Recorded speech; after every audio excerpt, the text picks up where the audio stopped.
ஒரு காட்டுக்கு பக்கத்தில் இருக்கும் ஒரு பெரிய கிராமத்தில் ஒரு பண்ணை வீடு இருந்தது. அந்த பண்ணை வீட்டின் ஓரமாக ஒரு சிறிய எலி வீடு இருந்தது. அந்த எலி வீட்டில் ஒரு எலி குடும்பம் சந்தோஷமாக வாழ்ந்து வந்தது. ஒரு நாள் அந்த எலி குடும்பத்தில் ஒரு அழகான பெண் குழந்தை பிறந்தது.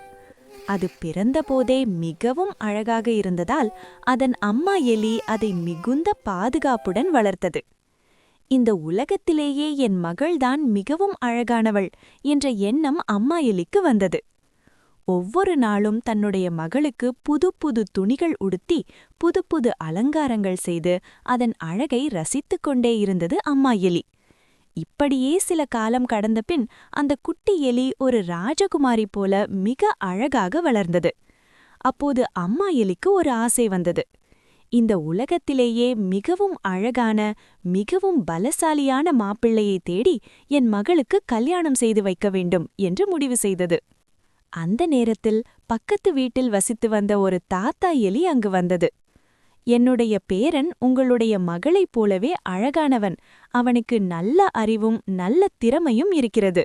அவனுக்கு உங்களுடைய மகளை திருமணம் செய்து கொடுங்கள் என்று கேட்டது அந்த தாத்தா எலி.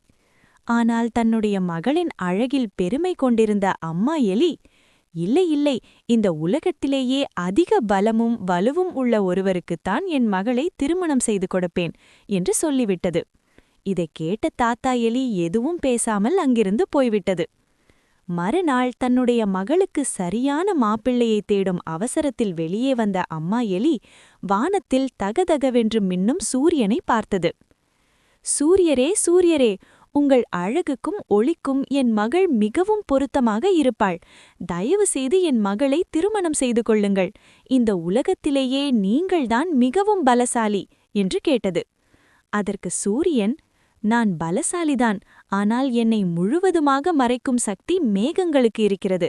என்னை விட மேகங்கள்தான் பலசாலிகள். அதனால் உன் மகளை மேகத்துக்கு திருமணம் செய்து கொடு என்று சொன்னது. இதைக் கேட்ட அம்மா எலி, சூரியனையே மறைக்கும் சக்தி கொண்ட மேகம்தான் என் மகளுக்கு சரியான மாப்பிள்ளை என்று நினைத்தது. உடனே மேகத்திடம் சென்று தன்னுடைய மகளை திருமணம் செய்து கொள்ளும்படி கேட்டது. அதற்கு மேகம், நான் சூரியனை மறைக்க முடியும், ஆனால் என்னை இங்கேயும் அங்கேயும் நகர்த்தும் சக்தி காற்றுக்குத்தான் உண்டு. என்னை விட காற்றுதான் பலசாலி, அதனால் காற்றிடம் கேள் என்று சொன்னது. அம்மா எலி, வானத்தில் மிதக்கும் மேகத்தையே நகர்த்தும் சக்தி கொண்ட காற்றுதான் என் மகளுக்கு சரியான மாப்பிள்ளை என்று நினைத்து காற்றிடம் சென்று கேட்டது. அதற்கு காற்று, நான் மேகங்களை நகர்த்துவேன், ஆனால் இங்கே இருக்கும் இந்த சுவரை கூட என்னால் தள்ள முடியாது. அந்த சுவர்தான் என்னை விட வலுவானது என்று சொன்னது. அதைக் கேட்ட அம்மா எலி சுவரிடம் சென்று தன்னுடைய மகளை திருமணம் செய்து கொள்ளுமாறு கேட்டது.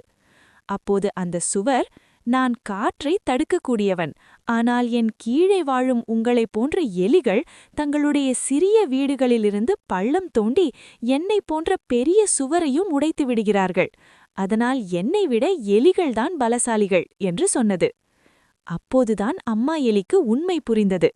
உலகத்தில் எவரும் தனியாக மிகப்பெரியவர்கள் அல்ல. ஒவ்வொருவருக்கும் அவரவர் இடத்தில் ஒரு பலம் இருக்கிறது என்பதை அது உணர்ந்தது. மனம் மாறிய அம்மா எலி தன்னுடைய எலி வீட்டுக்குள் திரும்பிச் சென்றது. அங்கே முன்பு தன்னிடம் மாப்பிள்ளை கேட்டு வந்த அந்த தாத்தா எலி அமர்ந்து இருந்தது. அம்மா எலியின் மனநிலையை புரிந்து கொண்ட அந்த தாத்தா அவளுக்கு ஆறுதல் சொல்லி தன்னுடைய பேரனுக்கும் அவளுடைய மகளுக்கும் மகிழ்ச்சியுடன் திருமணம் செய்து வைத்தது. சிறிய நண்பர்களே, ஒவ்வொருவருக்கும் தனக்கென ஒரு திறமை மற்றும் பலம் இருக்கிறது. அதை உணர்ந்து நல்லபடிய பயன்படுத்தினால் நீங்கள் மனம் வந்து சிறப்பாக வளர்வீர்கள். இந்த கதை பிடித்திருந்தால் லைக் பண்ணுங்க, காமெண்ட்ல உங்களுடைய எண்ணங்களை சொல்லுங்க. மேலும் இனிய கதைகளுக்கு நம்ம சேனலை சப்ஸ்கிரைப் செய்ய மறக்காதீர்கள்.